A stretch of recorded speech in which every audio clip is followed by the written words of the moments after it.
Ya, Assalamualaikum warahmatullahi wabarakatuh. Waalaikumsalam warahmatullahi wabarakatuh. Selamat sore teman-teman semuanya. Tak kenal maka tak sayang, maka perkenalkan saya Talita Dianti Arista Widya, aku biasa dipanggil Tata. Aku dari kelas 11 akuntansi dan hari ini saya akan membawakan presentasi tentang siklus akuntansi.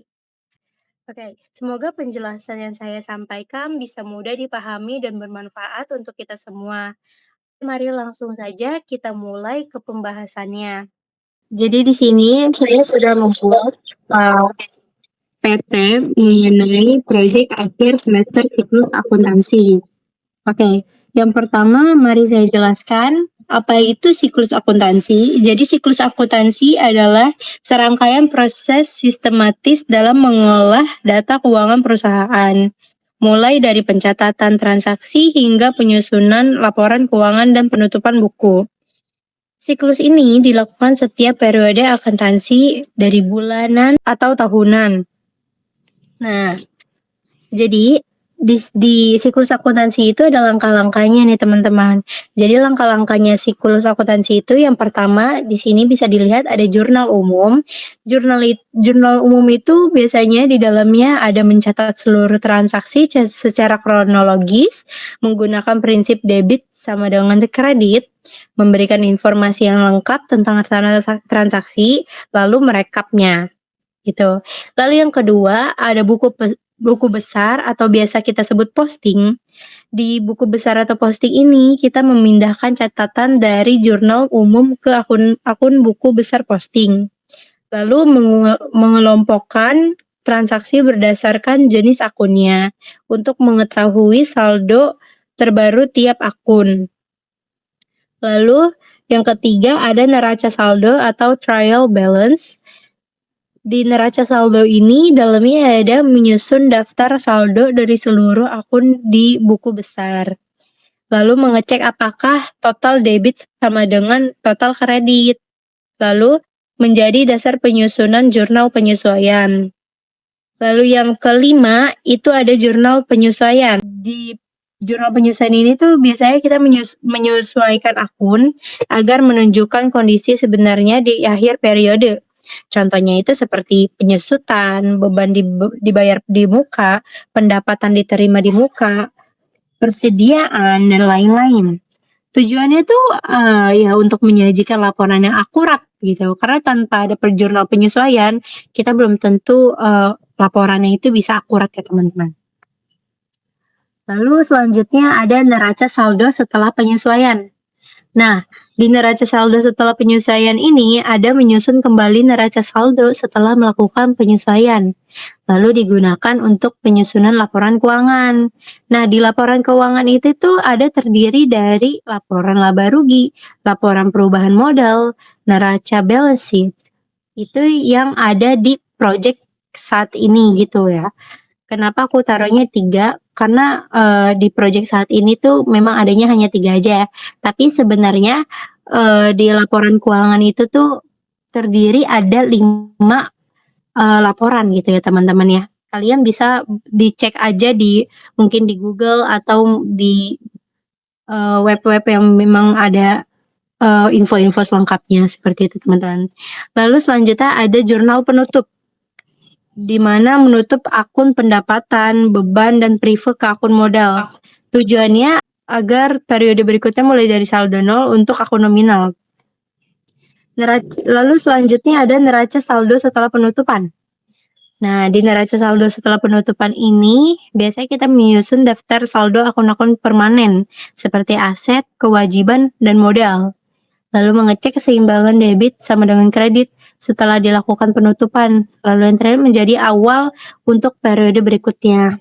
Nah, di sini kita bisa lihat nih teman-teman, jawaban yang sudah saya kerjakan dari project yang sudah diberikan gitu teman-teman. Di sini pertama ada jurnal umum.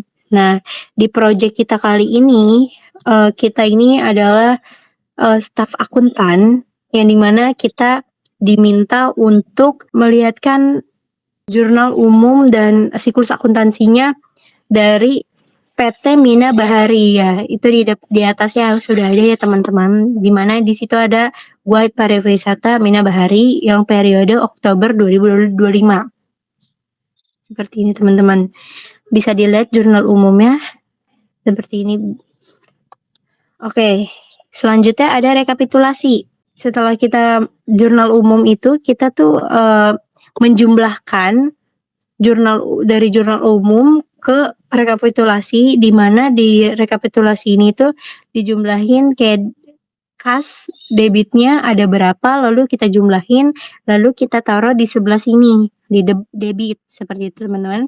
Dan juga yang kreditnya. Jadi kita direkap saja gitu loh teman-teman. Oke. Nah, di bawahnya ini tuh sudah ada balance-nya. Kalau dari yang saya sudah jawab, balance saya ini tuh ada 203.630 juta rupiah. Itu ya teman-teman. Oke, selanjutnya ada buku besar. Oke, di buku besar di sini tuh udah ada di mana setiap akun sudah ada di postingnya masing-masing ya teman-teman. Bisa dilihat di sini. Oke, sebenarnya posting-postingannya seperti ini tuh dapat dari mana? Nah, bisa dilihat dari rekapitulasinya ya teman-teman. Jadi setelah kita sudah membuat rekapitulasinya, kita bisa langsung ditaruh ke posting. Kita hanya taruh aja di mana debitnya dan di mana kreditnya. Itu bisa dilihat ya teman-teman. Oke. Ini adalah buku besar atau posting. Lalu selanjutnya ada neraca saldo. Nah, di neraca saldo ini bisa dilihat ada nama-nama akun, debit, kredit, lalu kita balancing lagi. Nah, kalau misalnya dari Excel dan pakai rumus SAM yang telah saya selesaikan, balancing dari saya ini ada 135 juta rupiah ya teman-teman, bisa dilihat dari sini saja. Oke, selanjutnya ada jurnal penyesuaian. Nah, bisa dilihat lagi teman-teman di sini jurnal penyesuaiannya. Selanjutnya ada neraca lajur. Nah, maaf ya teman-teman kalau misalnya memang agak ngeblur di sini neraca lajurnya. Bisa dilihat di sini. Oke. Selanjutnya ada neraca saldo setelah penutupan. Nah, maaf ya teman-teman, di sini sepertinya saya ada melakukan kesalahan yang nanti saya akan mengevaluasi lagi. Di sini harusnya kreditnya itu ada juga balance-nya. Jadi harusnya kita tuh menggunakan rumus SAM di samping yang 68.980 rupiah ini samain seperti yang di debit, seperti itu teman-teman. Jadi kita harusnya kelihatan balance-nya gitu. Lalu ada jurnal penutup. Nah, ini yang terakhir nih teman-teman dari langkah-langkah sih. Nah, di sini juga ada balance-nya. Bisa dilihat seperti yang lainnya, di sini kita juga menggunakan rumus SAM. Ya, saya di sini menggunakan rumus SAM yang dimana balance-nya ada 152 juta 20 ribu rupiah. Oke, itu tadi penjelasan dari saya tentang siklus akuntansi mulai dari pencatatan transaksi sampai penyusunan neraca setelah penutup. Semoga materi ini bisa menambahkan pemahaman kita tentang proses akuntansi secara keseluruhan. Oke, terima kasih atas perhatian dan waktunya. Kalau ada pertanyaan, saya siap menjawab sebisanya. Gimana, ada yang ingin bertanya? Oke teh, saya pengen bertanya. Oke, Wulan silakan. Boleh bertanya apa? Apa perbedaan jurnal umum dan buku besar?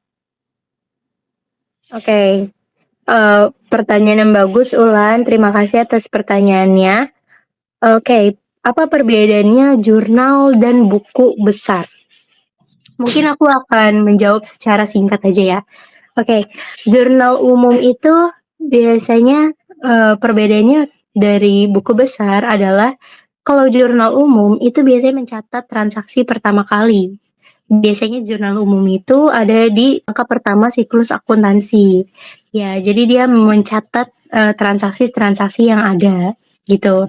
Lalu kalau buku besar, jadi buku besar itu, dia itu mengelompokkan transaksi berdasarkan akun, seperti akun kas, piutang, seperti kayak gitu tuh dikelompokkan atau dijadikan satu lalu dijumlahkan masing-masing akun, seperti itu, Lan.